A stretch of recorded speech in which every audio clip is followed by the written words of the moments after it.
Bom dia a todos, sejam muito bem-vindos à videoconferência de divulgação de resultados do segundo trimestre de 2025 da SLC Agrícola. Meu nome é André Vasconcelos, sou gerente de planejamento financeiro e de relações com investidores. Presente aqui comigo o nosso CEO, Aurélio Pavinato, e o nosso CFO e IRO, Ivo Brum. É um privilégio estar com vocês nesta manhã. Informamos que esta videoconferência está sendo gravada e será disponibilizada no site de RI da companhia, onde você encontra a respectiva apresentação.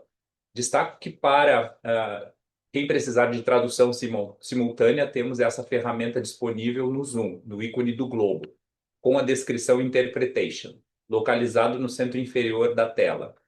Ao selecioná-lo, escolha o seu idioma de preferência, português, que ouvirão a videoconferência em inglês, há uma opção de silenciar o áudio original em português, clicando em Mute Original Áudio. Para o Q&A, sessão de perguntas e respostas, orientamos que suas perguntas sejam enviadas via ícone de Q&A, no botão inferior à sua tela. Por padrão da dinâmica, seus nomes serão anunciados para que façam a sua pergunta ao vivo. Neste momento, uma solicitação para ativar seu microfone e câmera aparecerá na tela. Caso não queira abrir o seu microfone e câmera ao vivo, favor escrever sem microfone ao final da pergunta para que eu leia em voz alta. Ressaltamos que as informações contidas na apresentação e eventuais declarações que possam ser feitas durante a videoconferência relativas às perspectivas de negócio, projeções e metas operacionais e financeiras da SLC Agrícola constituem-se em crenças e premissas da administração da companhia, bem como as informações atualmente disponíveis. Considerações futuras não são garantias de desempenho. Elas envolvem riscos, incertezas e premissas, pois se referem a eventos futuros e, portanto, dependem de circunstâncias que podem ou não ocorrer. Investidores devem compreender que condições econômicas gerais, condições de mercado e outros fatores operacionais podem afetar o desempenho futuro da SLC Agrícola e conduzir a resultados que diferem materialmente daqueles expressos em tais considerações futuras. Agora gostaria de passar a palavra ao nosso CEO, Aurélio Pavinato, para iniciarmos a apresentação. Pavinato, pode prosseguir, por favor. Obrigado, André. Bom dia. Agradecemos a participação de todos na videoconferência de divulgação dos resultados do segundo trimestre de 2025 da SLC Agrícola. Vamos para o slide 4, onde vamos comentar sobre o mercado do algodão. O segundo trimestre de 2025, abril a junho, o mercado do algodão apresentou um comportamento marcado por oscilações limitadas, tanto no mercado internacional quanto no mercado interno brasileiro. Alguns fatores pressionam e sustentam os preços de algodão, tais como a produção mundial de algodão em 24, 25 e as projeções para 25, 26 apontam para uma redução da oferta, o que, em tese, sustenta os preços no mercado internacional. Por exemplo, a expectativa é de uma safra menor, o que ajuda a reduzir a oferta no mercado global. Mesmo com a desaceleração de maio, o Brasil manteve um ritmo forte de exportações na safra 24-25, se consolidando como um dos maiores fornecedores globais de algodão. A demanda por algodão brasileiro, especialmente por países como China, ajudou a sustentar os preços. Em resumo, o segundo trimestre de 2025 para o algodão foi um período de estabilidade.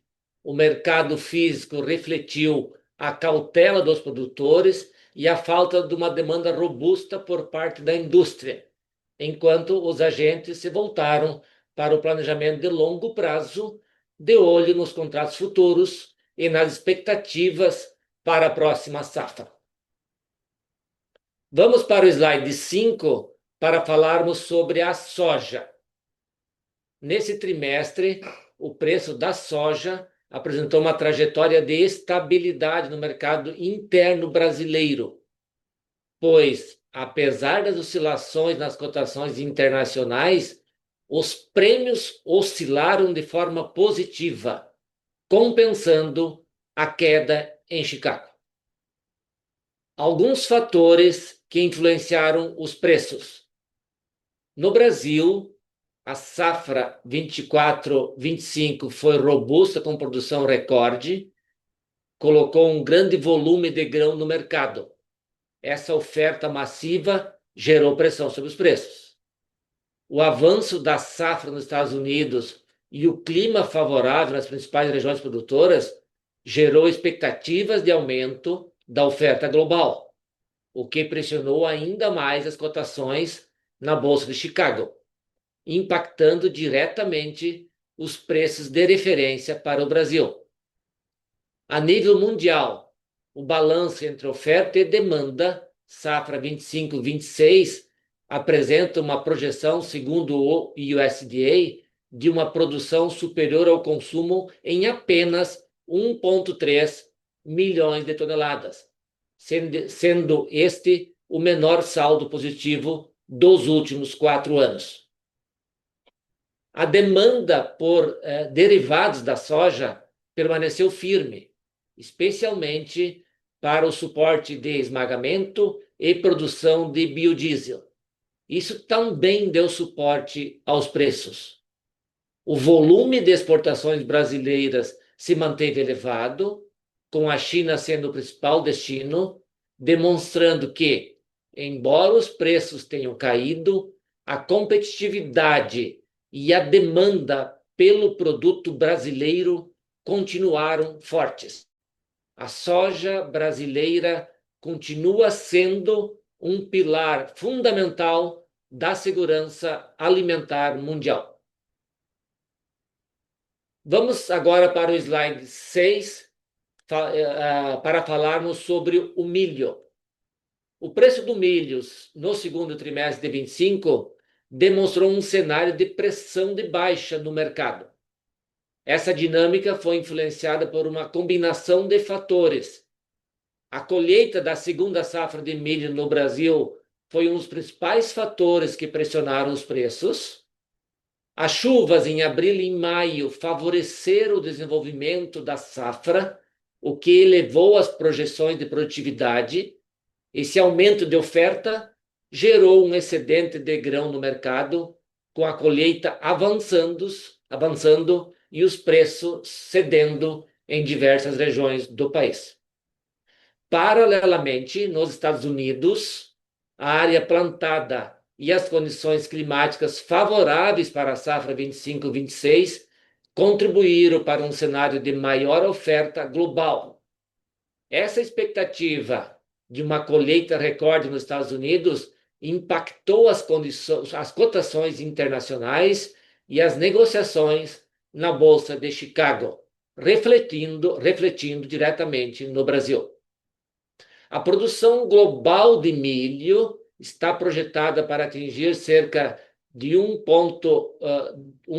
bilhão 288 milhões de toneladas na safra 25-26. O consumo global também deve ter um crescimento robusto, mas de um ritmo um pouco menor. A estimativa é que o consumo atinja aproximadamente 1 bilhão e 280 milhões de toneladas.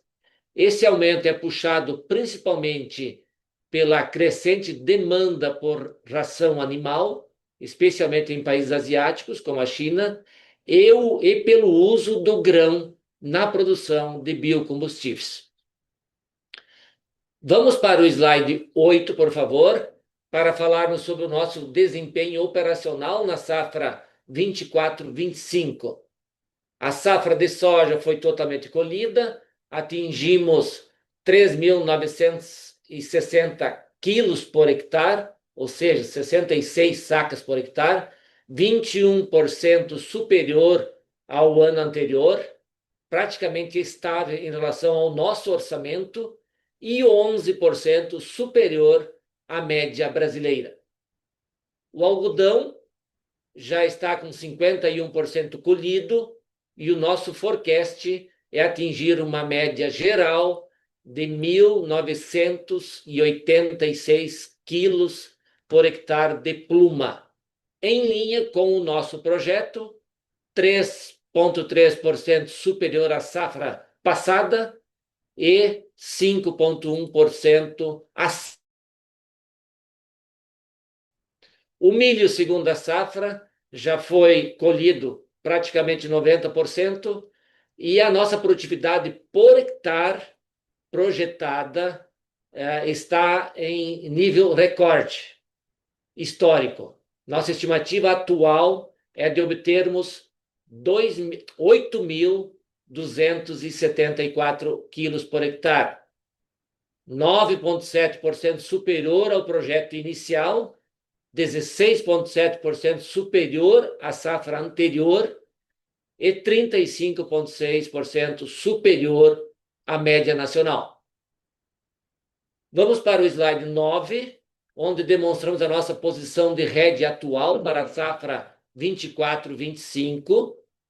Pelo lado do hedge, avançamos na posição da safra 24-25. Na soja, somados os compromissos, travamos 96% da produção. No milho, estamos com 70% da produção vendida. E no algodão, chegamos a 56% da produção que está sendo colhida nesse momento, vendida. Passo a palavra para o colega Ivo Brum para comentar sobre o nosso desempenho financeiro. Ivo, por gentileza, pode prosseguir. Obrigado, Pavinato. Bom dia a todos. Podemos, por favor, ir para o slide 11, onde trazemos alguns destaques do nosso demonstrativo de resultado. Primeiramente, a nossa receita líquida totalizou no trimestre 1,9 bilhão, um crescimento de 37,8% em comparação com o mesmo período do ano passado.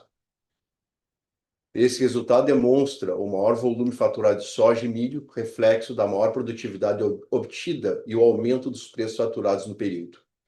No semestre, a receita líquida atingiu 4,2 bilhões, crescimento de 26,7%, um recorde histórico de volume e receita faturado tanto no trimestre quanto no semestre. O nosso EBITDA ajustado, que é um importante indicador da nossa performance operacional, alcançou 556,6 milhões de reais, com margem de 30%. No semestre, alcançamos um EBITDA ajustado de 1,5 bilhão, com uma margem de 35,8%. Esse crescimento demonstra a nossa capacidade de geração de caixa operacional. Passando para o resultado, o lucro líquido foi de 139,9 milhões de reais, uma queda de 56,5% em relação ao trimestre anterior. A variação de queda ocorreu devido ao registro inferior de 413 milhões dos ativos biológicos, em virtude da menor área marcada de algodão em pluma e caroço. Esse impacto é oriundo das intempéries climáticas que atrasaram o ciclo de desenvolvimento do algodão, impactando o período de marcação do ativo biológico, o qual concluímos o trimestre com apenas 76% registrado, e no ano anterior já tínhamos marcado 100%.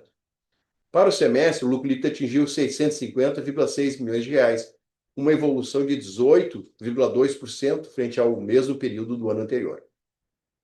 A geração de caixa no trimestre foi de 626,2 milhões negativos e no semestre 2,1 bilhões, refletindo os investimentos desse período. No trimestre, realizamos o pagamento dos arrendamentos e insumos da safra. Além disso, ocorreu o desembolso de 103 milhões respectivos à aquisição da participação minoritária da SLC-MIT. No semestre, além dos desembolsos realizados no segundo TRI, a companhia realizou alguns investimentos estratégicos relevantes, tais como pagamento de 636 milhões relacionados à aquisição de terras, como o pagamento da última parcela da Paysandu, que corresponde a 180 milhões, mais 361 milhões relativos à aquisição da Fazenda Paladino e 95 milhões da Fazenda Unai, em Minas Gerais. Além disso, realizamos o pagamento da última parcela da aquisição da participação minoritária da SLC Lêndico, no valor de 281 milhões de reais. No slide 12, apresentamos a nossa posição de endividamento. A dívida líquida ajustada da companhia encerrou o primeiro semestre de 2025 em 6 bilhões de reais, apresentando um aumento de 2,3 bilhões de reais em relação a 2024. Esse incremento na dívida líquida decorre principalmente pelos pagamentos relacionados ao custeio da safra e pelos investimentos estratégicos realizados. A dívida líquida EBITDA ajustado finalizou o período em 2,33 vezes. A estrutura da dívida foi estrategicamente equilibrada, sendo mais concentrada no longo prazo. Atualmente, nosso perfil de endividamento bruto está em 35% no curto prazo e 65% no longo prazo, com duration de 980 dias. Estamos trabalhando para reestruturar a dívida, alongando seu vencimento, garantindo um plano de amortização adequado à nossa operação, nesse momento de crescimento. Vamos para o slide 13 para falarmos da distribuição do lucro líquido da controladora, referente ao exercício de 2024. No dia 15 de maio, efetuamos o pagamento de 241 milhões de dividendos aos acionistas, representando 50% de payout. Nos últimos 5 anos, distribuímos 1,9 bilhão, com um dividendo yield médio de 4,9%. Vamos para o slide 14 para falarmos da avaliação do portfólio de terras. Divulgamos no início de julho a avaliação das terras de propriedade da companhia, efetuada pela Deloitte. As terras foram avaliadas em 13,4 bilhões de reais, uma apreciação de 15,6% no portfólio. Para fins de comparação, considerando as aquisições realizadas em 2025, na base comparativa 24, a valor de aquisição, atingimos uma apreciação de 7,1% no portfólio total de terras. O valor atual do hectare médio agricultado é de R$ 58,96 por hectare. Após a nossa avaliação, após a líquido dos ativos subiu para 14,1 bilhões de reais. Consequentemente, o valor patrimonial por ação atingiu R$ 31,90 nesse trimestre, superando em 12% o valor de R$ 28,50 registrado em dezembro de 24. Passo a palavra para o Pavinato para apresentar as perspectivas para a safra 25-26. Obrigado, Ivo. Passamos para o slide 16, por favor, onde vamos falar sobre as perspectivas para 25-26. Para a safra 25-26, cujo plantio começará em setembro, próximo mês agora, continuamos as compras dos insumos. Já foram adquiridos 95% dos fosfatados, 100% do potássio e 60% dos nitrogenados e 91% dos defensivos, aproveitando as oportunidades oferecidas pelo mercado. Atualmente, o mercado de fertilizantes se encontra em patamares superiores à safra passada, principalmente para alguns insumos específicos. A companhia está monitorando de perto os fatores geopolíticos e a demanda global para finalizar o pacote de fertilizantes e defensivos. Os insumos que faltam comprar serão usados para as culturas de segunda safra, ou seja, serão necessários a partir de fevereiro de 2026 e possuem menor exposição ao cenário de risco geopolítico. Vamos para o slide 17, onde temos a nossa posição de hedge para a safra 25-26. Avançamos também nas posições de hedge para a safra 25-26. Já fixamos 57% da soja, somados os compromissos, e travamos 25% do algodão. No milho, iniciamos as fixações, onde fixamos 7,3% da produção prevista para 2026. Podemos avançar para o slide 18, onde demonstramos a nossa expectativa atual de área plantada para a safra 25-26, após as transações divulgadas, aquisição da Syrinx Agro Brasil e a nossa expectativa em relação aos projetos de irrigação. Com a aquisição da Syrinx, a companhia estima plantar em torno de 830 mil hectares na safra 25-26, um crescimento de 13% versus a safra 24-25, No início de julho, divulgamos o memorando de encerramento da aquisição. O algodão poderá ser implantado a partir do terceiro ano de produção.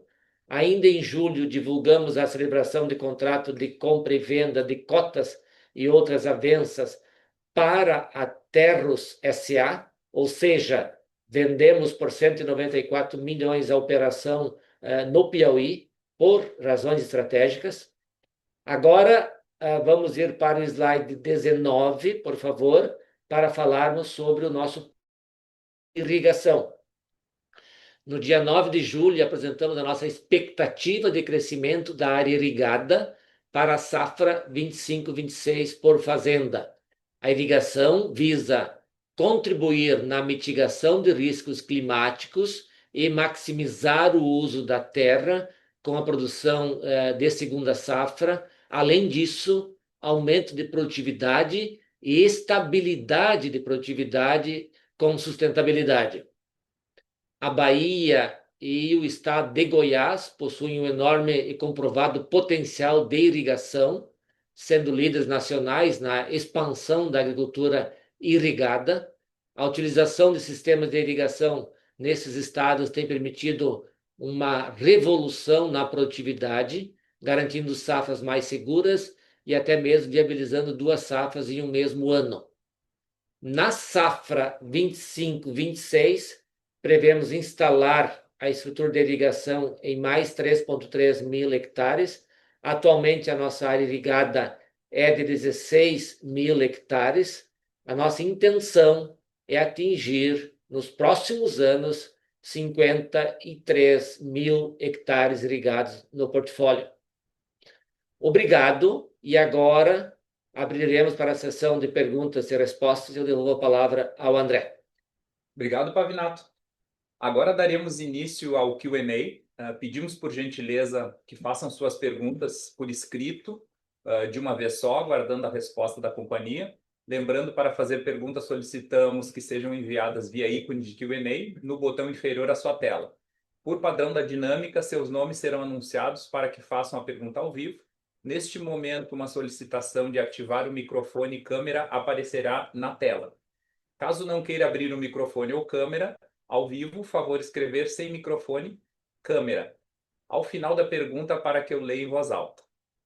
A nossa primeira pergunta, então, é do Barra, do Citi, né? Então, Barra, por favor, pode abrir o seu áudio, sua câmera e fazer a sua pergunta.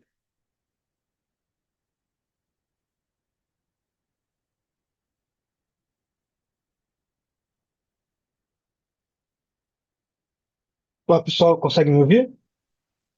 Positivo. Tudo bem, Aurélio? Tudo bem Ivo, contigo. pessoal, obrigado por pegar minhas perguntas aqui. Eu tenho duas. Acho que quando a gente vê, primeiro, parabéns pela parte operacional da companhia, realmente mostra o quanto vocês estão ali à frente, né, na curva de custo em comparação com o mercado e é o que a gente espera de uma companhia de commodities. Mas quando a gente olha, minha primeira pergunta aqui é sobre até a estrutura de capital. A gente olha ali a companhia agora, depois das aquisições, um pouco mais alavancada, né, do que a gente viu nos últimos. E aí, muito pela questão também do aumento de área, né, dos deals que foram feitos recentemente. E aí, minha primeira pergunta aqui é: quando a gente olha para o portfólio, né, e eu recebo muito essa pergunta aqui, daria para pensar em alguma otimização de portfólio? Digo, talvez até um sale leaseback de uma área que você já vê que não tem tanto potencial de valorização para você fazer uma aquisição em uma área mais marginal, que tenha mais potencial de valorização, tentando fazer esse trade aqui, vamos dizer assim, de áreas já performadas, de áreas não performadas. Daria para pensar em alguma coisa do tipo? Existe esse tipo de discussão hoje na companhia? Essa é a minha primeira pergunta. Segundo, até entrando nesse ponto, como que a gente deveria ver esse processo de desalavancagem da companhia? Né? Vocês vieram com resultado forte, parece que essa safra realmente a produtividade é alta, parece que o resultado deveria melhorar, mas ainda com um nível de alavancagem um pouco mais alto, como a gente deveria pensar aqui nesse ciclo de desalavancagem? E se eu puder uma última, acho que até pegando o gancho do Aurélio, sobre a parte de 25, 26, o que daria para esperar aqui de mix de produção? né? Vocês já fecharam uma boa parte do pacote, talvez um pouquinho abaixo ali do ano passado, 85 contra 90 alto em relação ao ano passado, mas parece que já está bem direcionada a cabeça de vocês para a próxima safra, aumento de área, etc. Então, se pudesse falar um pouquinho também sobre mix, ajudaria a gente entender um pouquinho aqui, fazer as continhas aqui já para 26, olhando para a próxima safra. Obrigado, pessoal. Obrigado, Gabriel, pela pergunta. Bom, efetivamente a alavancagem, né, Gabriel, o que acontece? Esse momento do ciclo é o momento que a gente está no ápice do endividamento da companhia, né? Porque a gente já fechou todos os gastos da safra 24/25, né? Pagou todos os fornecedores. Então, o que tu tem agora? Tu tem a colheita do algodão e colheita do milho, né? Então, todo o segundo semestre ele vai ser de venda dessas commodities. Então, invariavelmente, esse trimestre é o trimestre do pico da nossa dívida. No segundo trimestre, isso deve cair gradativamente em função da venda, né, entrega dos produtos, né? Então, o novo período de pagamentos vai acontecer somente no ano de 2026 dos fornecedores. Então, assim, deve já nos próximos meses, né? E, Sobre o ciclo de desalavancagem, logicamente, a gente fez aquisições importantes, né? E principalmente quando tu faz aquisição de terra, é um processo que demora um pouco mais para te ter o retorno desse recurso, né? Mas a nossa projeção é que nos próximos 3, 4 anos isso já deva estar devidamente equacionado, até porque a gente tem uma boa geração de caixa, né? Logicamente, nós não vamos fazer essa desalavancagem com o intuito de diminuir o dividendo para o nosso investidor. Quer dizer, o dividendo vai continuar provavelmente nesse mesmo patamar que nós temos hoje, 50% de payout. Então, ou seja, vai ser uma redução gradativa, o que também não nos incomoda, porque a gente entende que uma alavancagem de 2 vezes EBITDA é completamente aceitável, né? Mas gradativamente isso deve reduzir ao longo desses próximos anos. Perfeito, Gabriel. Deixa eu complementar a parte do portfólio, né? E leaseback. A gente hoje está com 38% da nossa operação em terras próprias e 62% em terras arrendadas. A gente já tem dito há muito tempo no mercado que nós estamos caminhando para 1/3, 2/3, né? Então sempre existe essa possibilidade de a gente evoluir em ter mais terras arrendadas e na proporção em menos terras próprias, né? Então isso é um tema que está sempre na nossa mente em termos de estratégia de mix de portfólio, obviamente buscando maximizar o retorno sobre o capital investido, né? E a gente sabe que o retorno do capital investido na terra própria ele é interessante, mas ele é interessante quando a gente inclui a apreciação das terras, né? E aquela história, como a gente acaba não vendendo essas terras, esse retorno não vem para o caixa da empresa e o nosso investidor não visualiza a cor do dinheiro. Por isso que esse equilíbrio entre as terras próprias e as terras arrendadas é o que vai gerar um retorno melhor ainda para o nosso investidor. Em relação ao mix 25, 26, as 3 fazendas que nós incorporamos agora, a gente já anunciou, a gente vai plantar soja e milho nessas 3 fazendas, né? Então, o ajuste do algodão, ele vai ser basicamente em função do ajuste da área de cada fazenda, das fazendas que nós já temos algodão.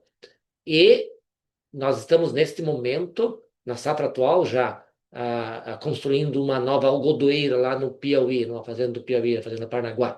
Então, essa também já abre espaço para algum ajuste na área do algodão no próximo plantio.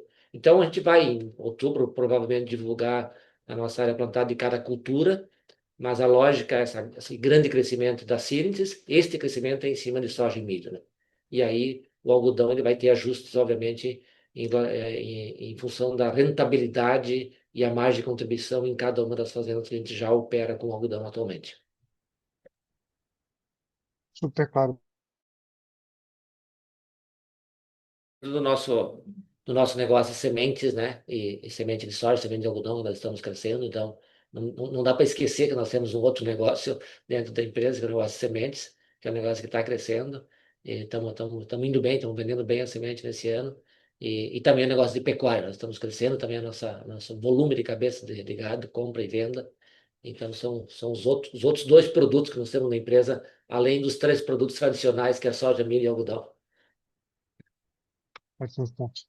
Obrigado. Obrigado, Barra. Vamos agora, temos uma pergunta do Pedro Fonseca, do Bradesco. Pedro, por favor, pode abrir a sua tela e seu áudio para fazer a sua pergunta.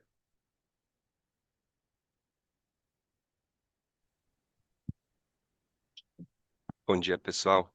Obrigado pelo espaço para a pergunta. São duas aqui do nosso lado. A primeira é explorando um pouquinho mais a questão da margem da soja.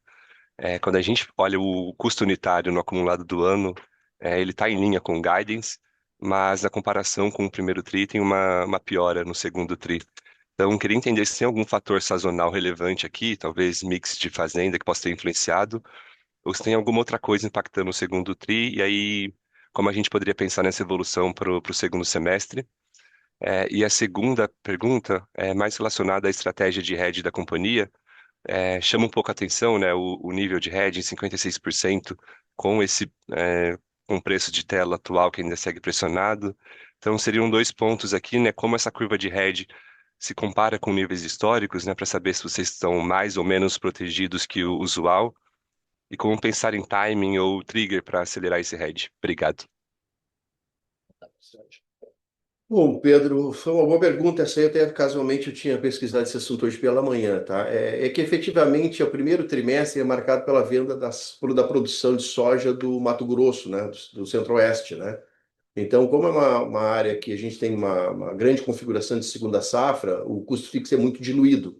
Então, invariavelmente, a soja expedida do Mato Grosso, ela é mais barata que o restante do país. Quando tu entra para o segundo trimestre, aí tu já tem um mix maior, né? Já envolve outras fazendas, outras regiões, e aí aumenta um pouquinho o custo, e a tendência do nosso custeio é ficar muito parecido com esse desse do segundo trimestre, tá? Mas é como tu falaste, é basicamente a distribuição de fazendas que faz essa diferença. Perfeito, Pedro. A segunda pergunta é sobre o RED do algodão, entendi, né? Que você mencionou, né? Então, o E RED do...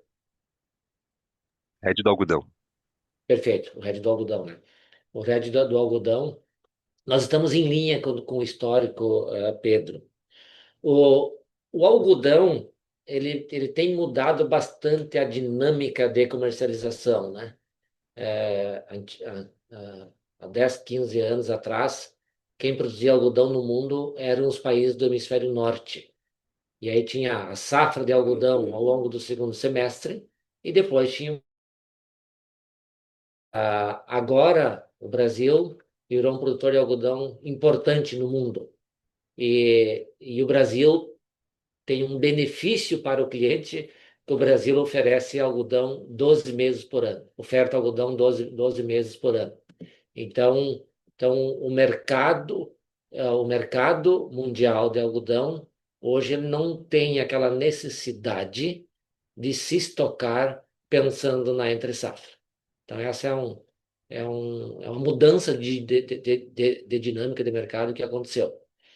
A segunda variável no mercado, muito presente e forte, é toda essa instabilidade geopolítica.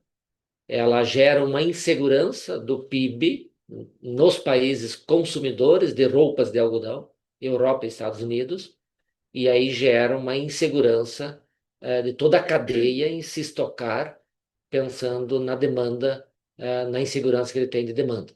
Então, em resumo, nós estamos vivendo um momento de uma insegurança mundial em termos de demanda. E tem uma terceira variável, nesse cenário de juros altos, o que o especulador financeiro faz? Ele investe em renda fixa e ele não coloca dinheiro em commodities. Então, o especulador hoje ele está fora, está vendido no mercado de commodities, né? Então, isso tudo junto tem gerado menor liquidez dos contratos de algodão e de certa forma, dificulta o hedge futuro. Mas, mesmo assim, nós estamos num nível de hedge similar aos nossos patamares históricos. Então, a gente não está fora do nosso histórico de fixação dele. Porque o algodão nós estamos colhendo agora e nós vamos entregar esse algodão de agosto de 2025 até julho de 2026. Essa é a dinâmica hoje da nossa exportação de algodão, a gente exportar algodão 12 meses por ano. Então, a gente tem aí 12 meses para vender esse saldo que está sendo colhido, e tem um volume que tu nunca sabe a qualidade que vai ser, então, sempre ali uns 30% você é quase que obrigado a deixar para vender spot, né? Então esse é o cenário que nós estamos vivendo do algodão, mas, ao mesmo tempo, os preços estão pressionados, mas esses três fatores que eu mencionei é que geram essa pressão de preço. Então, ao mesmo tempo, a gente tem um certo conforto de que o espaço para cair mais o preço ele é limitado. Perfeito, super completa a resposta. Obrigado. De nada. Obrigado, Pedro. Agora, então, vamos pedir para o Bruno Tomazetto, do Itaú BBA, né? Por favor, Bruno, pode abrir sua câmera e seu áudio e fazer a sua pergunta. Bom dia, Pavinato, Ivo, André. Obrigado por pegar nossas perguntas. A gente queria explorar aqui um pouquinho, né? Algum tempo que a gente já tem acompanhado, ou pelo menos a gente tem esperado o desenrolar dessas negociações comerciais entre China e Estados Unidos. Agora se fala de negociação dos Estados Unidos com outras regiões. Então, eu queria só pegar esse update de como que vocês enxergam essas variáveis que vêm se enrolando nos últimos meses e como que pensa a fixação de preço, né? No último call, se não me engano, a gente até falou que depender de algumas variáveis, pudesse aparecer alguma oportunidade boa para a companhia. Até mais um update nessa frente. E aí, se eu puder só fazer um follow-up na resposta anterior, já ficou super claro que a companhia tem um limitante de alavancagem onde crescer vai ficando menos interessante, né? Parece que a gente está nesse ponto ou muito próximo disso, mas a gente queria entender se eventualmente aparece um mercado mais pressionado, com algum ativo bastante estratégico, bastante descontado, como que fica a cabeça da companhia, né? Então, pegar essa leitura do trade-off entre alavancagem contra alguma oportunidade muito estratégica que possa aparecer daqui para frente. É isso, obrigado. Sobre as tarifas. Bom, obrigado, Bruno, pelas perguntas, né? Sobre as tarifas, nós estamos vivendo um momento de muitas incertezas, porque a dinâmica do mercado ela está mudando e ela muda repentinamente. O que está claro para nós é que os Estados Unidos, na gestão do Trump, ele vai ser um país mais fechado, e ele vai aumentar os impostos de importação no geral, vindo de todos os países. Então, tinha um patamar quase irrisório de imposto de importação dos produtos para os Estados Unidos, e ele está buscando mudar esse patamar. O patamar é de 1, 2%, e ele está, pelo que está se dizendo no cenário, ele está querendo mudar esse patamar para 15, 20% de imposto de importação. As questões políticas que está acontecendo, e o BRICS, e o Brasil, e as questões políticas internas do Brasil, de certa forma, têm interferido nas questões econômicas. E aí gera uma incerteza adicional. Tinha toda a incerteza do cenário geopolítico internacional, e agora nós temos mais uma incerteza, que é o cenário nacional, o quanto que essa incerteza política do Brasil pode gerar em termos de mudança em ações econômicas, especialmente dos Estados Unidos, né? Então realmente, a gente não tem, é difícil ter uma clareza. A tendência é acontecer isso, né? Agora, o que nós analisamos quando a gente pensa o conjunto da obra? O que nós produzimos, soja, milho, algodão, o que nós importamos, todos os insumos que a gente importa de outros países, o que pode acontecer, uma mudança radical dessa dinâmica de mercado, né? Hoje, quando a gente olha o fertilizante, o Brasil é importador da Rússia. Os Estados Unidos também é importador da Rússia, né? O Brasil importa 26%, os Estados Unidos importa 14% dos seus fertilizantes, também vem. A interdependência entre os países hoje de fertilizantes, por exemplo, ela existe, e é muito difícil quebrar essa interdependência, né? Cada país buscar ser mais autossuficiente no seu fertilizante. Da mesma forma, a demanda e a oferta das commodities agrícolas, né? Hoje, os países das Américas, Estados Unidos, Brasil e Argentina, exportam para os países asiáticos.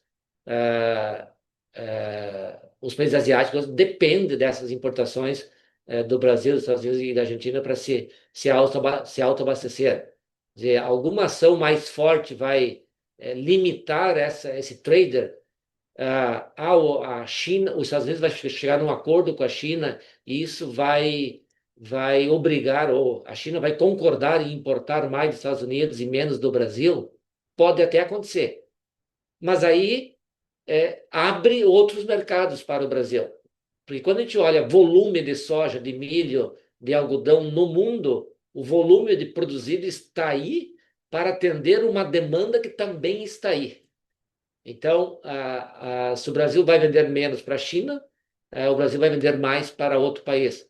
Se os Estados Unidos não vende para a China, e ele hoje está acontecendo isso, ele está vendendo a soja dele para outros países, né? E assim como o algodão também. Então, esses vasos intercomunicantes entre os países, isso mesmo com todas as ações possíveis que poderão acontecer, a gente visualiza como sendo muito difícil romper essa dinâmica toda do mercado e a gente ser afetado de uma forma mais forte, né? Que no fundo, é o que eu sempre digo, a demanda global por commodities agrícolas, ela está contratada e alguém terá que produzir. E aí sempre a preocupação nossa como brasileiro é quão competitivo o Brasil é no mercado internacional e nós, como SLC, o quanto nós somos competitivos em relação aos demais players. Então a gente tem essa visão de pano de fundo aí que a gente sempre mantém a confiança de continuar investindo e expandindo.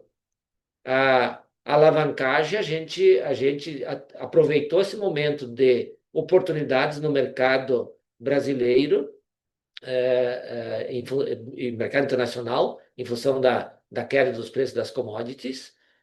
Então, a nossa meta é trabalhar com nível de alavancagem no máximo 2 vezes o EBITDA. Isso é a nossa como estratégia. Então, agora estamos um pouquinho acima no trimestre. Queremos chegar no final do ano, talvez mais próximo da nossa meta. E pensando nos próximos anos, a gente vai crescer mais ou crescer menos, obviamente dependendo de quão boa será a oportunidade e de em qual nível que está a alavancagem e em qual nível que está o juro. Que um juro a 15 é um cenário. Um juro a 12, 12,5, como o Fox está colocando, perspectiva do juro voltar para 10 é outro cenário. E a gente trabalha hoje com o cenário oficial, é de que o juro vai começar a cair ano que vem. A gente trabalha com esse cenário, então, por isso que a gente alavancou dentro do limite que a gente aceita de alavancagem e aproveitou as oportunidades de crescimento nesse momento e adquirimos as terras que a gente achou que eram oportunidades boas de aquisição e assim por diante, né? Então, assim que a gente visualiza esse cenário geopolítico e alavancagem e crescimento da empresa. Super claro, super completo. Obrigado, pessoal. Obrigado, Bruno. Então, a próxima pergunta vem da Larissa Pérez, do JP Morgan. Larissa, por favor, pode abrir sua câmera e seu microfone e fazer a sua pergunta.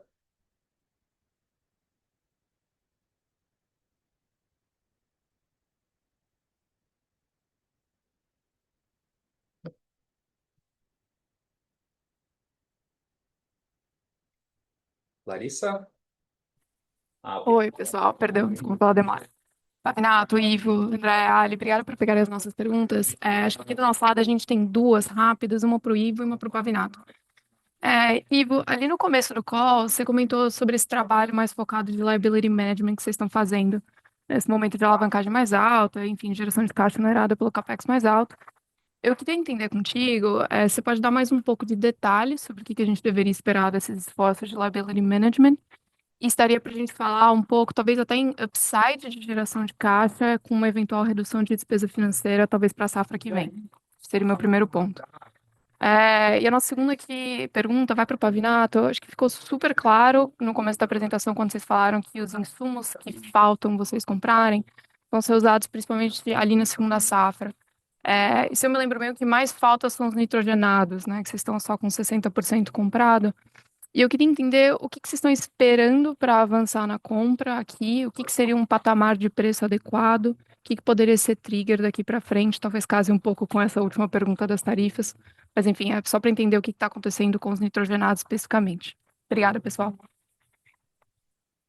Bom, Larissa, obrigado pela pergunta. Sobre a dívida, efetivamente a gente tem alguns pagamentos para fazer ainda das aquisições que a gente realizou esse ano, né? Isso para o próximo ano.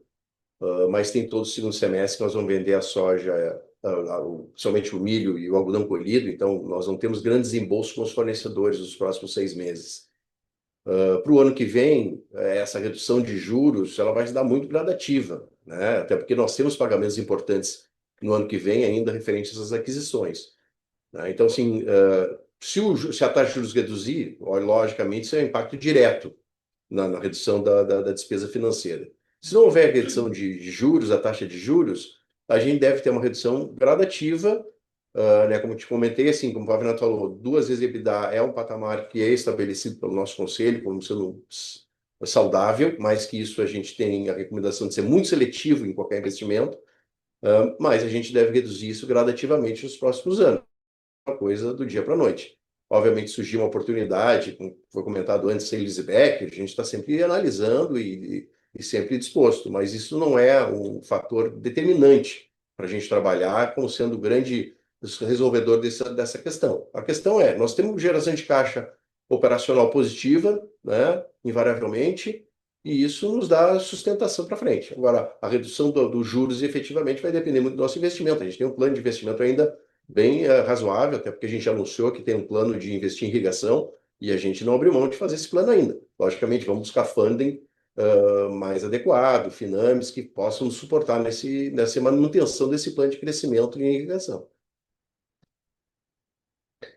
Perfeito, perfeito, Larissa. Obrigado pela pergunta sobre os fertilizantes, né? Os fertilizantes, hoje, quando a gente olha assim, o pacote de fertilizantes que o Brasil utiliza, o quanto eles estão mais caros em comparação aos preços históricos. O que são preços históricos? Média dos últimos 10 anos, excluindo os outliers, os 10% outliers. E hoje os fertilizantes eles estão 40% mais caros do que o preço histórico. Então, é um preço, é um preço alto, é um produto caro para commodities que estão com preços baixos. E não é caro somente para o Brasil. Ele é caro para o produtor mundial. O produtor americano está estrangulado também em termos de margem, em função desses custos altos dos insumos atualmente. Então, neste cenário, há uma limitação de até quanto que pode subir esses preços desses fertilizantes.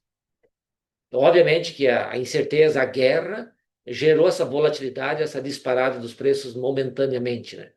Então, quando a gente analisa de que há uma relação entre preço da commodity e preço dos fertilizantes, dos insumos ao longo dos anos, e aqueles repiques de preços altos de fertilizantes, eles sempre aconteceram em momentos de preços altos das commodities.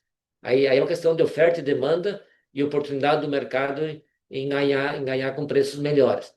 Quando essas commodities cedem e estão em patamares baixos, historicamente, o fertilizante cedeu também e voltou para os patamares históricos.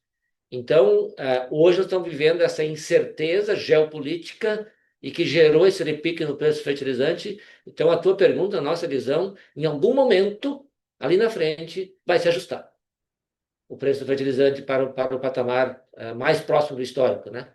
Então, por isso que na nossa visão, a compra, né? Aí depende do produto, tem variações entre os que estão mais caros hoje, é nitrogênio, é fósforo. Até o potássio não está tá 13% acima do preço histórico apenas, né? Hoje o potássio. Então, nitrogênio e fósforo estão produtos, né? Então, esse time, então nesse caso, é conveniente esperar uma oportunidade futura que provavelmente virá de algum ajuste nesses preços e para você completar essas aquisições. Ficou super claro, pessoal. Obrigada pelas respostas. Obrigado, Larissa. Então, vamos agora, a próxima pergunta vem do Pedro Fonseca, da XP. Pedro, por favor, pode abrir seu áudio.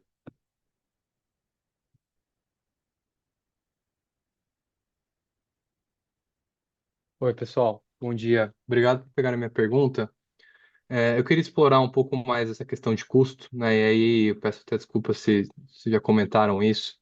A gente estava aqui em um outro call. Mas quando a gente olha aqui a curva de aquisição de insumos, né, a impressão que a gente tem é que o custo para as primeiras safras já está todo dentro de casa. Então, a minha primeira pergunta é se vocês poderiam dar algum tipo de direcionamento para a gente, o que a gente pode esperar para o custo por hectare para as primeiras safras, né, agora para 25, 26. E também ainda sobre custo, né, quando a gente olha aqui a curva de aquisição de vocês, e o comentário do release aqui chama atenção, né, que vocês sacaram antes da alta do mercado, né, então tentar também entender como é que esse custo de produção conversa com o que a gente tem visto aí para os principais fertilizantes. E quando a gente olha aqui também a aquisição, a curva de aquisição da companhia, a impressão que dá é que a companhia está outperforming bastante a média do Brasil, né? A gente vê que, dada a relação de troca mais apertada, a aquisição de fertilizantes está bem atrasada, né? Quando a gente vê os dados de entrega. E aí, Pavinato, você já comentou um pouco da questão de Rússia, né? Eu queria ouvir de vocês se vocês têm visto algum tipo de movimento do mercado visando se preparar para um hipotético cenário de situação de sanções, etc. E o que vocês acham, quão disruptivo vocês acham que isso pode ser? Né? Porque quando a gente olha aqui dado de importação, de entrega, de line-up, a gente não vê. A impressão que nós temos é que o mercado não estaria preparado para uma eventual disrupção assim no cenário de oferta de fertilizante. Na companhia, sim, né, dado que já colocou tudo para dentro de casa, mas talvez o mercado não. E aí queria explorar com vocês aqui, com vocês o que vocês têm visto, quão impactante vocês acham que pode ser. Obrigado. Perfeito, Pedro. Obrigado pela pergunta. Os fertilizantes, aquilo que nós comentamos, né? A gente comprou os insumos num time certo, em termos de momento de mercado. A expectativa nossa é a gente concluir a formação do nosso custo de produção da próxima safra com não muita, com poucas variações em termos de custo de produção. Então, o custo de produção do Brasil na próxima safra, ele vai ser um custo de produção mais alto. Então, de certa forma, a tendência é gerar, e se não houver variação nos preços, e a tendência é não haver variação nos preços na próxima safra, a tendência seria de uma compressão de margens, né? Então, nesse ponto, a gente está bem posicionado para a próxima safra em termos de formação de custo de produção, que no momento certo a gente vai anunciar, no próximo release, a gente vai anunciar como é que é a expectativa de custo de produção para a próxima safra. Em relação aos suprimentos, então, aquilo que eu comentei anteriormente, a Rússia, o Brasil hoje importa 45 milhões de toneladas de fertilizantes, 26% vem da Rússia, né? Então, a Rússia realmente é um fornecedor muito importante. E o principal produto que ele fornece para o Brasil é o potássio. 38% do potássio que o Brasil compra, ele vem da Rússia. O nitrogênio é apenas 16%. E o fósforo ele fica na média em torno de 27%. Então, o Brasil não é tão dependente da Rússia assim na parte do nitrogênio quanto ele é do potássio.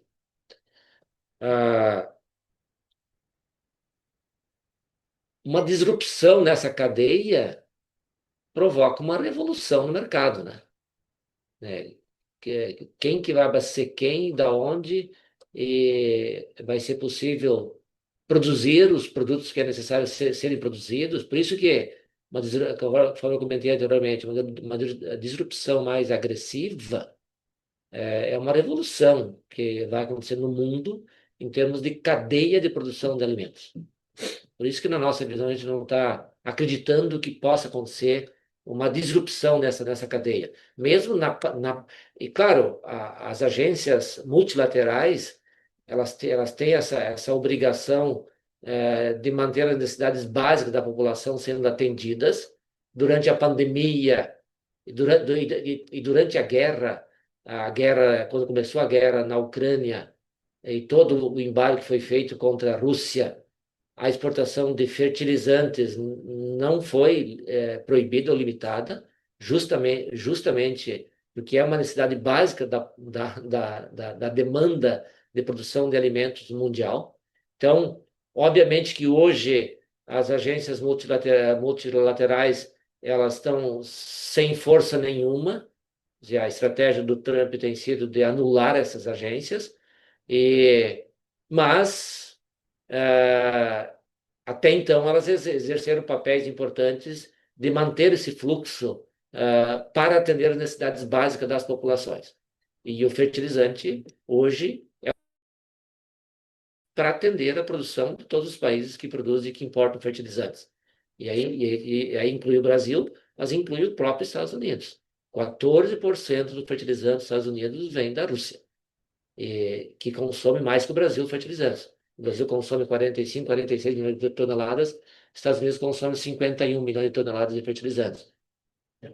Então, esse é o cenário que a gente vive, essa dinâmica internacional que a gente não tem clareza de onde pode ir, mas, ao mesmo tempo, a gente tem uma certa confiança de que a globalização e os dutos de comunicação que existem no mundo vão acabar predominando sobre qualquer ação mais forte politicamente, política de um país sobre o outro, para bloquear esse trade. Muito claro, Pavinato. Obrigado pela explicação. E se me permite, só um follow-up rápido. Na questão do defensivo. Vocês estão me ouvindo bem? Tá bom. Sim, Na sim. questão do defensivo, a gente, né, vê o preço do defensivo numa queda caindo, né? Continua caindo. E a gente sabe que da estratégia da companhia, né, de fechar a margem no momento de aquisição, e aí eu só queria entender se essa compra avançada de defensivo ela está ligada com a manutenção dessa estratégia da companhia de travar a margem, ou se vocês estão vendo eventualmente alguma mudança de direcionamento do preço do defensivo, né? Acho que isso pode voltar a subir ou é só a manutenção histórica da estratégia da companhia? Então, o defensivo, na verdade, ele caiu ao longo do ano passado. No final do ciclo do ano passado, ele caiu para patamares bem mais baixos do que o patamar histórico, inclusive. E agora ele está se mantendo nesse patamar mais baixo, o conjunto dos defensivos. Então, tem alguns produtos que caíram, tem alguns produtos que subiram ao longo desse ano em função de escassez, né? Como o Mancozeb, por exemplo. E então, quando eu olho assim, quem comprou ano passado cedo pagou caro. Quem comprou mais tarde pagou um preço mais justo, que foi o nosso caso. Ano passado a gente postergou a compra do defensivo, porque o preço estava alto e postergou até o limite e conseguiu comprar por um preço menor. Este ano, de lá para cá, o preço do defensivo não tem oscilado. Quando olha o conjunto da cesta de defensivos, ele praticamente não oscilou. Falando preço em dólares, né? E o preço em reais, obviamente, aí depende do câmbio. Então, hoje está mais barato. Em reais está mais barato o defensivo no Brasil do que estava alguns meses atrás. Mas o preço em dólar, ele tá. Tem produtos um pouco mais baratos, tem produtos mais caros. Quando olha o conjunto da cesta, deverá ficar um pouco mais barato do que o ano passado. Em dólar, né? Deverá ficar um pouco mais barato em dólar. Tá muito claro. Obrigado novamente. É. Obrigado, Pedro. Então, agora a próxima pergunta vem da Júlia Riso, do Morgan Stanley. Júlia, por favor, pode abrir sua câmera e seu microfone para fazer sua pergunta.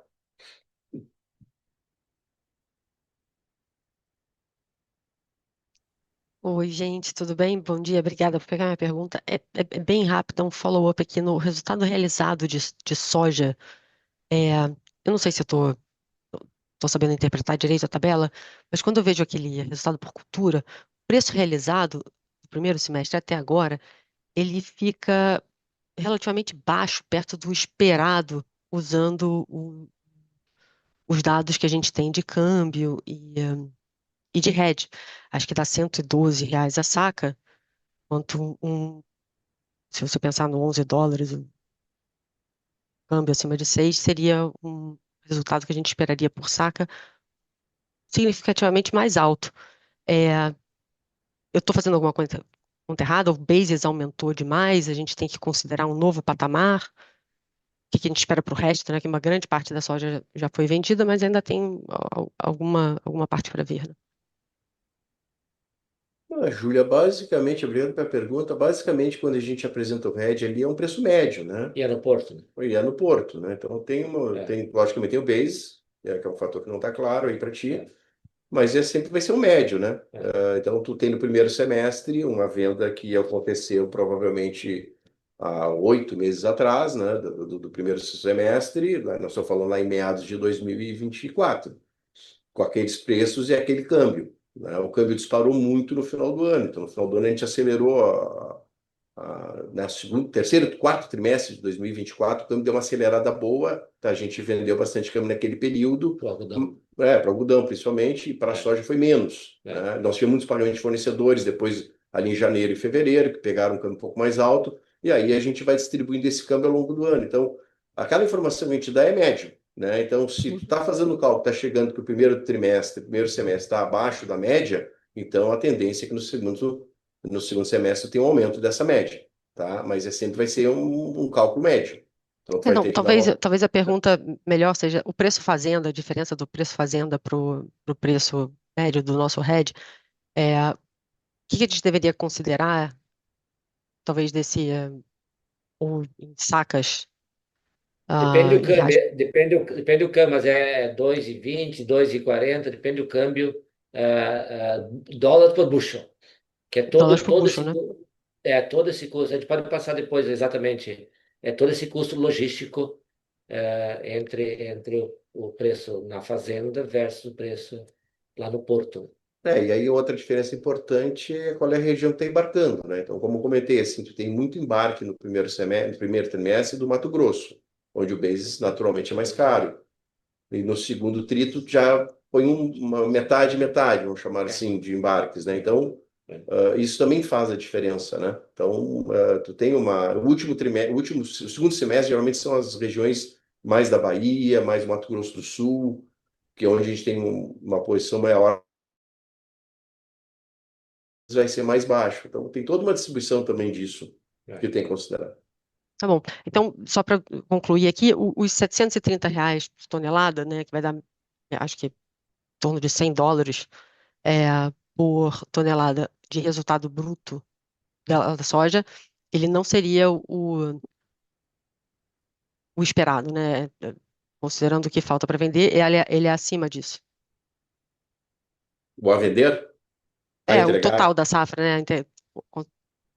Bem, eu não consigo te precisar agora. O que eu posso te dizer é que esse segundo trimestre, te diria assim, que ele tem um blend maior entre as regiões, tá? O primeiro trimestre é muito mais centrado no Mato Grosso, né? Mas o nosso acumulado do ano, ele está dando 66. Tudo depende do momento da venda, né? Então, eu teria que olhar ali o que tem para ser entregue ainda, quais as regiões e quais preços negociados para poder te dar essa certeza, tá? Eu te diria assim que essa margem que está dando do do primeiro semestre parece semestre, bastante boa. Me parece bastante boa, assim, bem relevante, assim, se tu olhar. em reais por tonelada. E Tá bom. superior ao anterior também, né? Tudo bem, no anterior a gente teve perda, né? Então, realmente, ela é impactada, mas sim, parece uma margem bastante alta, né? Tá bom. Muito obrigada. Obrigado, Julia. Obrigado, Júlia. Bom, a nossa próxima pergunta, então, eu vou fazer a leitura. Ela vem do Vitor Modanese, do UBS, tá? Então, vou lê-la aqui. O Vitor queria, então, entender como a companhia está vendo a dinâmica de prêmios nos portos brasileiros, olhando para os benchmarks de bases disponíveis de soja em Paranaguá, que está tradando um prêmio na faixa de 200 cents por bushel. Seria interessante, então, entender quanto a companhia está capturando esse prêmio e qual a expectativa que a companhia tem do comportamento disso para o algodão. Então, compramento de base para o algodão. E a soja com uma condição de maior demanda do produto brasileiro, dadas as tensões tarifárias. Essa é uma primeira pergunta. A segunda pergunta qual é a expectativa de capex de manutenção e expansão para o ano que vem, dado o aumento da área e o do projeto de irrigação, considerando que no ano passado foi cerca de 500 milhões para expansão e 600 milhões para manutenção. E aí com isso daria para entender que estaria crescendo junto com a área, o capex. E o segundo, pensando mais à frente, 27 e 28, qual seria a expectativa de investimento relacionado à expansão da área de algodão? Perfeito. Eu vou responder então sobre os prêmios, depois o Ivo vai responder sobre o CAPEX, né? Vitor, obrigado pela pergunta. Os prêmios da soja, eles estão nos patamares de 200 cents por bushel. Eles estão exatamente no patamar em que eles chegaram na primeira trade war.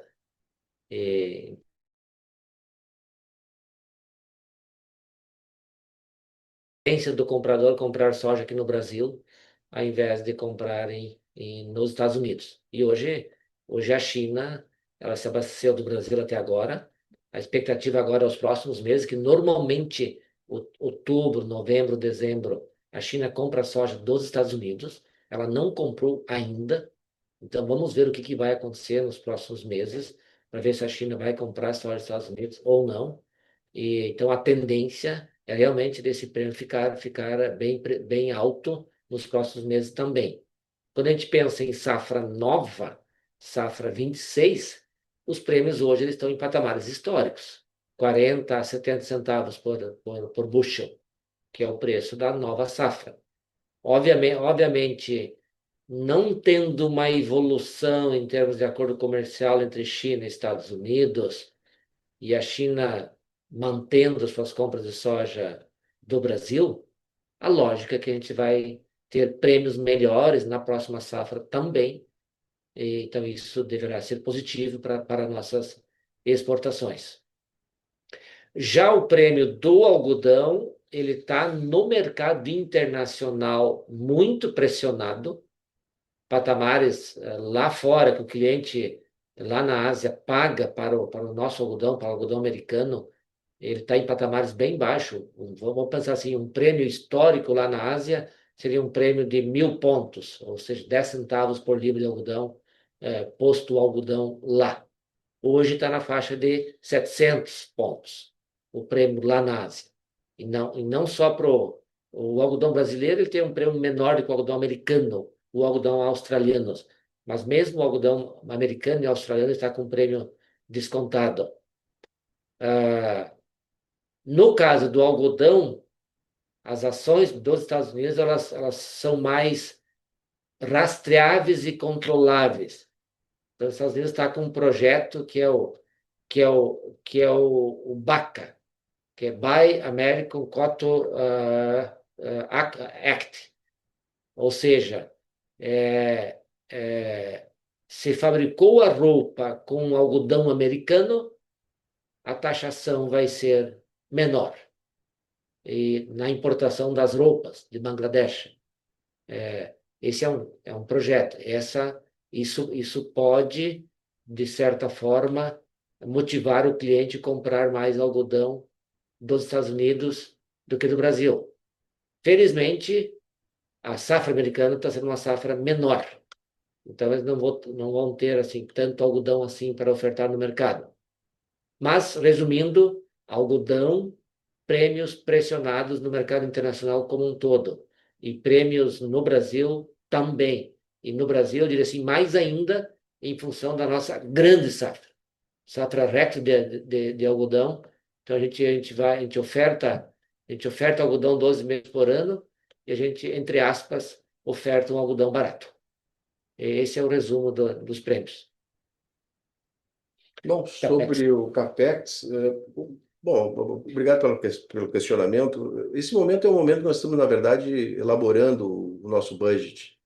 Então, a gente tem visitado as fazendas e recolhido as informações e as necessidades de cada fazenda, tanto de custeio quanto de CAPEX, né? Inclusive, agora, se fazer visitas às fazendas que a gente adquiriu recentemente, também para mensurar o valor necessário de CAPEX para ser investido. Então, considerando essa taxa de juros altos, tudo isso impacta na definição do que vai ser investido ano que vem. Então, Então, essa definição nós não temos ainda, né? Nós temos, logicamente, projeções, e essas projeções elas são muito sensíveis, principalmente à taxa de juros. Com a taxa de juros alta, a tendência é que a gente faça um enxugamento no capex necessário para o ano. Tá? Então, não dá para hoje a gente conseguir definir qual é o capex do próximo ano. Nós estamos estudando ainda e, logicamente, temos que ver o tamanho do capex necessário vis-à-vis a taxa de juros que temos no mercado e para olhar o impacto que isso vai dar financeiro no próximo ano. Então, isso está em estudo, ainda não podemos ainda chegar a essa conclusão. Ok, chegamos aqui mais uma pergunta, então, do Vitor. A pergunta, então, sobre produtividade. A gente viu mais um ajuste na produtividade do milho, com um recorde para a empresa. Então, se puderem detalhar a dinâmica que levou a essa revisão positiva e a dinâmica da safra como um todo, poderia ajudar a entender. E pensando já em 2025-26, deveríamos esperar uma regressão à média das produtividades ou uma manutenção nesse nível acima da média histórica da companhia? Vitor, a produtividade de milho esse ano ela foi acima da linha de tendência, porque choveu mais do que o normal nos meses de abril, maio e junho. Inclusive, chegou da chuva em junho no Mato Grosso e no Maranhão também. Então, com isso, mesmo nós tendo plantado milho esse ano um pouco mais tarde do que o normal, nós estávamos preocupados que a gente poderia ter perda de produtividade esse ano em função desse plantio mais atrasado, em função do atraso da soja que aconteceu na colheita. A gente foi agraciado com essas chuvas adicionais e aí batemos recorde de produtividade. A nossa projeção de produtividade para o próximo ano, ela vai seguir o que nós chamamos de linha de tendência. Então, a nossa linha de tendência, porque a gente sabe que ao longo dos anos, as produtividades, na média, elas vão seguir a linha de tendência. Vai ter anos que vai produzir abaixo e vai ter anos que vai produzir acima. E no caso do milho, este ano, a produtividade ficou acima da linha de tendência. Então, o projeto que a gente vai divulgar de produtividade de milho para a próxima safra, provavelmente vai ser num patamar menor do que esse ano, justamente seguindo a lógica da linha de tendência, dentro da lógica que nós trabalhamos com a nossa fábrica é a céu aberto e tem o clima, que sempre é uma variável em cada ano, e que pode maximizar a produtividade ou reduzir a produtividade. Então, por isso que quando a gente divulga o nosso orçamento e projeção de produtividades, ela está fundamentada em cima da lógica de uma média de comportamento de clima, e por isso que nós chamamos de linha de tendência. Obrigado, Pavinato. Mais perguntas? Lembrando, então, que para fazer perguntas, orientamos que sejam enviadas via Q&A, né? No botão inferior da tela, né? Padrão da dinâmica, então, nomes e anunciados. Se não tivermos, então, mais nenhuma pergunta, então a gente encerra a nossa videoconferência de resultados do segundo trimestre de 2025 da SLC Agrícola.